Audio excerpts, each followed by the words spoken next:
Uno de los aportes significativos del cristianismo, cuando se vio en la necesidad de recuperar la sabiduría griega, en los inicios de lo que más tarde se configuraría como Occidente, es el haber sacado a la luz la relevancia crucial de la interioridad. San Agustín, cuando se pregunta ¿qué es el mundo?, dice: todo eso que está ahí frente a mí. Y cuando enseguida se pregunta ¿qué es el ser humano?, responde: este que soy yo. Con esto, Agustín explicitaba lo que Grecia no había podido ver: el hondo espacio interior que nos invitaba a mirarnos como algo más que animales racionales, algo más que animales locuaces. Nacía con esto el concepto de persona, ciertamente.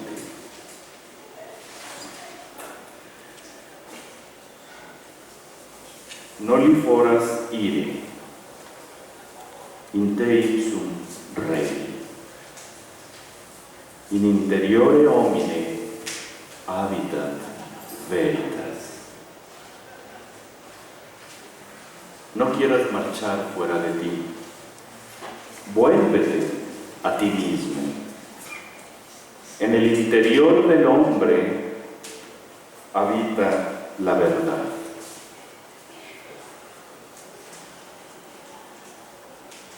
Si bien esto abriría las puertas de lo que muchos siglos después sería el inicio del mundo moderno, el pienso, luego existo cartesiano, también es cierto que el rumbo que tomará este mundo moderno, este reinicio moderno, nos dejará justamente en la más vacía exterioridad, sin peso y sin orientación.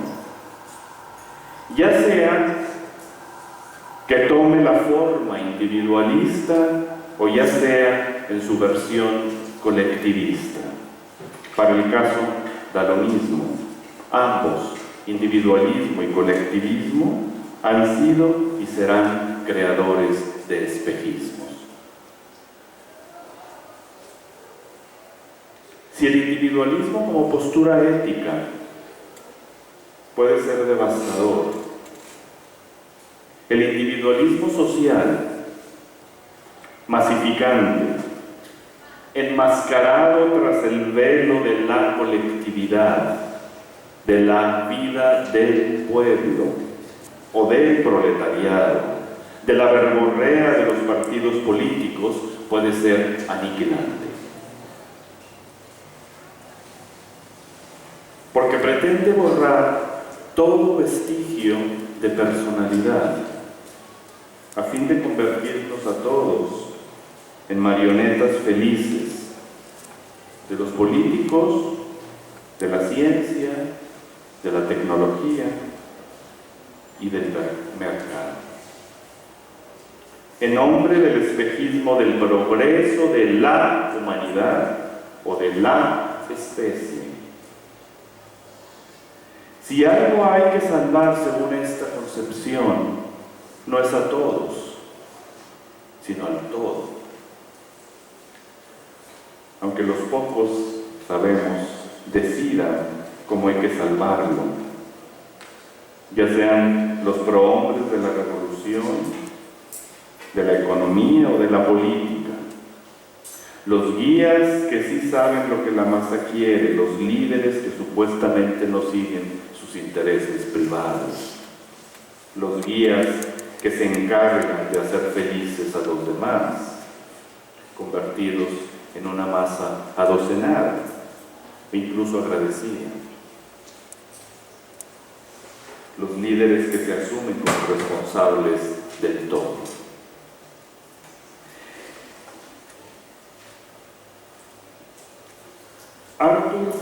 Schopenhauer dijo que quizá la principal limitación de Kant es que desconoció la contemplación.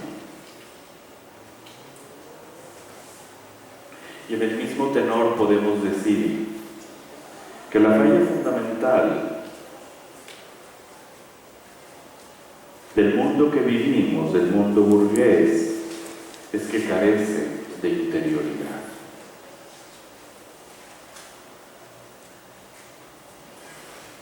Pero quién sabe, el peso grávido de la interioridad, la espina en la carne, clavada en la inteligencia occidental que debemos al cristianismo, es quizá la que ha servido y servirá de acicate para que finalmente no sea ningún tipo de totalidad la que termine por devorarnos. Es la oculta resistencia a toda absorción hegeliana, sea sistémica, lingüística, mercantil o tecnológica. Es el silencioso grito de Munch en ese cuadro que les comentaba. El silencioso grito que anida en lo hondo del corazón humano. El grito del individuo, solo, sobre el puente, destacado de la oscura sombra, lejana y sospechosa de los demás, en medio del arrebolado del cielo y el azul del mar. Ese es el cuadro de Munch.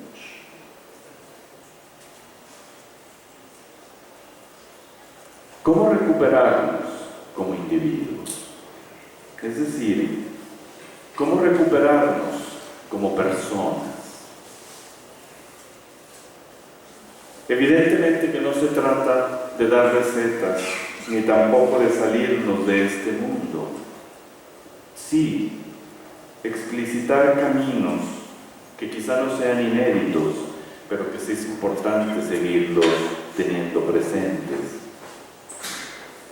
Abrir una perspectiva que nos pueda ayudar en esta tarea y que nos permita poder estar en el mundo de otra manera.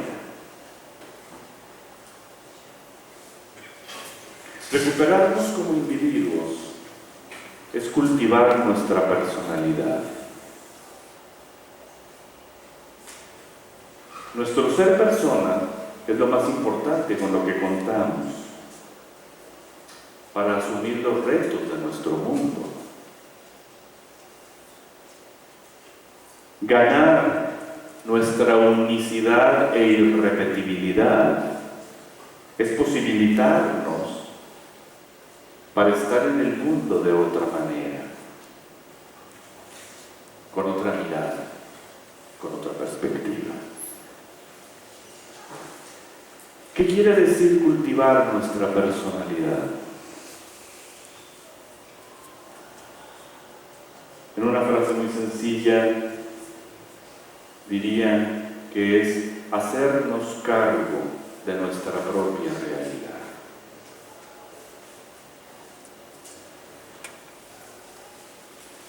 Y hacernos cargo de nuestra propia realidad quiere decir formarnos. Formación es justamente hacernos cargo de nuestra propia realidad.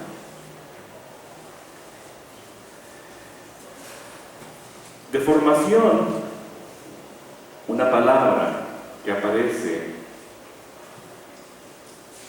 enfáticamente a finales del siglo XVIII, que aparece junto con este gran movimiento europeo occidental que fue el romanticismo y el nacimiento de la historia.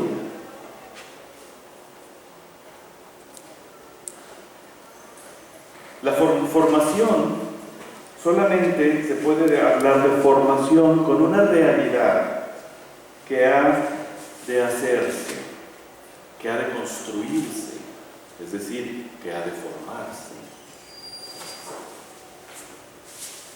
Y en esto es inevitable recalcar el sé, del construirse, hacerse, formarse.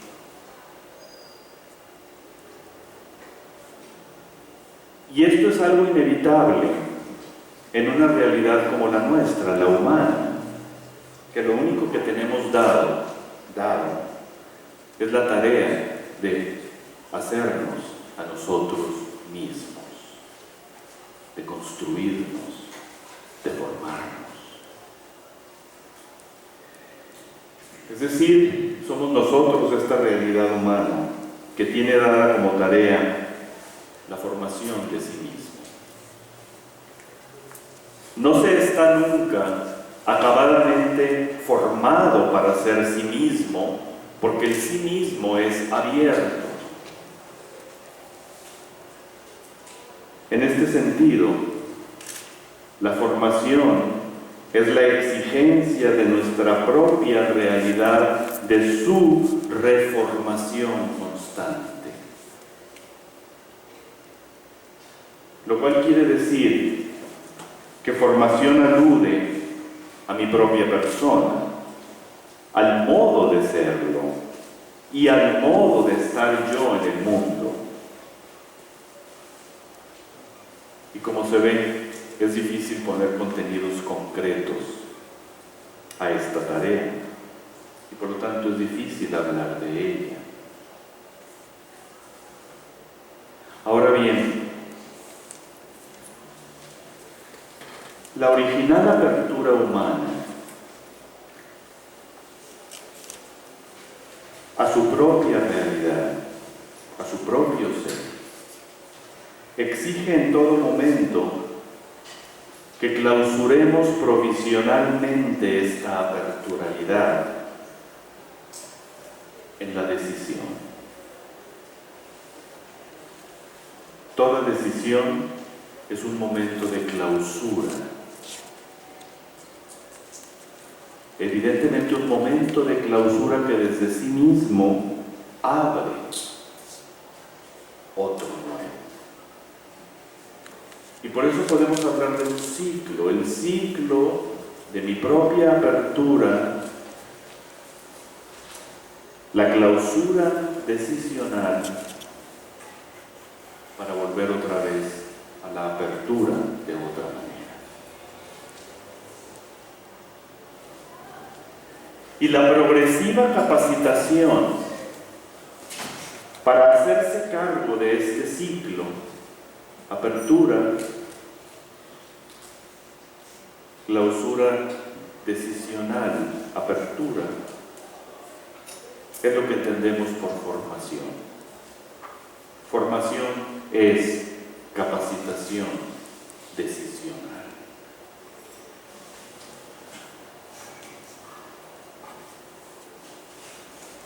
Es decir, es el modo concreto de hacernos cargo de nuestra propia vida.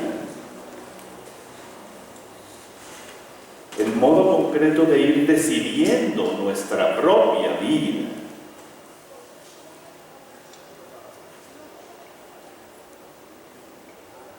Lo cual dista mucho de la manera habitual de entender la formación, que muchas veces se entiende formar es llevar a una persona a un cierto ideal de sí misma, propuesto por otros que se supone que saben cuál es ese ideal de mí mismo,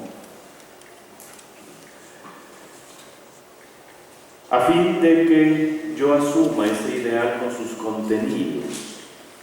Y a esto se le llama estar siendo formado.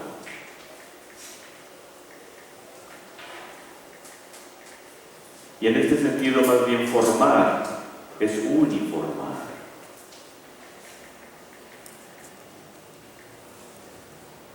Y tiene otro sentido habitual, formación, en donde ya no es uniformar, sino formar equivalente a informar.